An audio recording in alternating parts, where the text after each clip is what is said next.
बच्चों, आज मैं आपके लिए धरोहर बुक कक्षा 8 पाठ 5 का अभ्यास कार्य लेकर आई हूँ। इसकी हिंदी मैं ऑलरेडी पिछले वीडियो में अपलोड कर चुकी हूँ। आज हम इसका अभ्यास कार्य करेंगे। पाठ का नाम है बलात् बुद्धि गरीयसी, बल से बुद्धि श्रेष्ठ। तो आइए शुरू करते हैं। पहला क्वेश्चन है प्रदत्तान विकल्पान दृष्ट्वा उचितम उत्तरम चिनुत। दिए गए विकल्पों को देखकर उचित उत्तर चुनिए।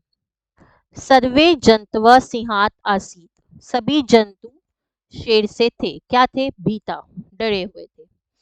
के मिलित्वा सिंहम प्रति गच्छन्ति, कौन मिलकर शेर की ओर जाते हैं? जंतव मतलब सब जंतु।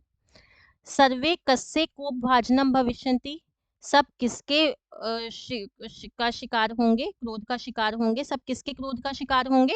सिंहस्य, शेर का। कह विलंबेन अगच्छत, कौन देर से गया? कौन देर से गया? शशकः, खरगोश। कूपे कह मृत्युम प्राप्नोत, कुएं में कौन मृत्यु को प्राप्त हुआ? सिंह, शेर। अगला क्वेश्चन है प्रदत्ता नाम पदा नाम वाक्येषु प्रयोगम कुरु, पदों का वाक्यों में प्रयोग करना है। अब ऊपर जो है आपको थोड़े से हिंट दिए हुए हैं, उनको आप यूज कर सकते हो। जंतव, जैसे हमने जंतव का मिलाया कि सर्वे जंतव मिलित्वा सिंह प्रति गच्छन्ति, सभी जंतु मिलकर शेर की ओर जाते हैं। प्रतिदिनम का हमने बनाया एकः जंतुः प्रतिदिनम सिंहस्य आहारा भवति स्म, एक जंतु हर रोज शेर का आहार होता था। अवदत का हमने बनाया सिंह अवदत, शेर बोला यदि भवन्तः, यदि आप अस्मिन् कार्य, इस कार्य में विफला भविष्यन्ति, विफल होगे मतलब सफल नहीं होगे, तर्हि अहम सर्वान मारिष्यामि, तब मैं सबको मारूंगा, मार डालूंगा। अब मम का हमने बनाया भवन्तः सर्वे मम कोपभाजनम भविष्यन्ति, आप सब मेरे क्रोध का शिकार होगे।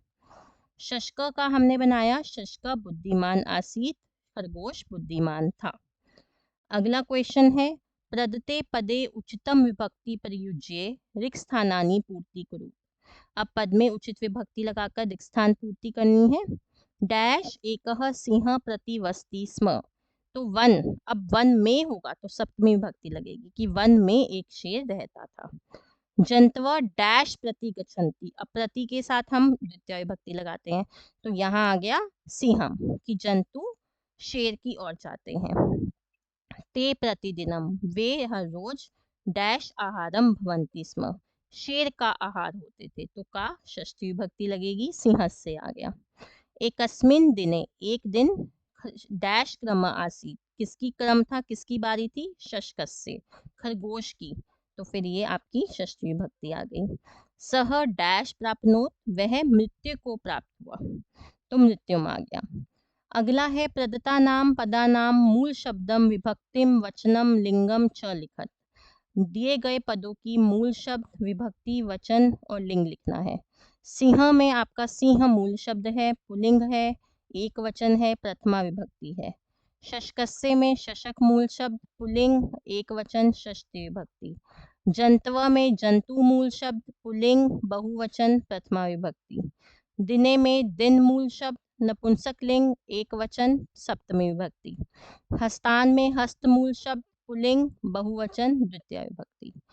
आखिरी क्वेश्चन है आपका प्रदत्तानि स्थूल पदानि आधृत्य प्रश्न निर्माणम कुरु, दिए गए मोटे पदों के आधार पर प्रश्न निर्माण कीजिए।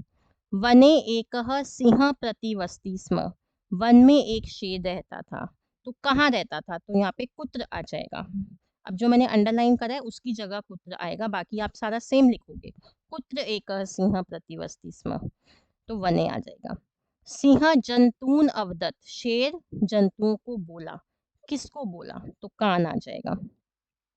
जंतवा सिंहात भीता आसन, जंतु शेर से डरे हुए थे, किससे डरे हुए थे? कस्मात। शशकस्य क्रम आसीत, खरगोश की बारी थी, किसकी बारी थी? तो कस्य आ जाएगा। सह कूपस्य समीपे तम आनयत, वह कुएं के समीप उसे लाया, वह किसके समीप उसे लाया? तो यहाँ पे कस्य आ जाएगा। तो ये था हमारा अभ्यास कार्य इस पाठ का। और अंत में मैं यही कहूँगी, kindly like share subscribe and comment my channel the education true.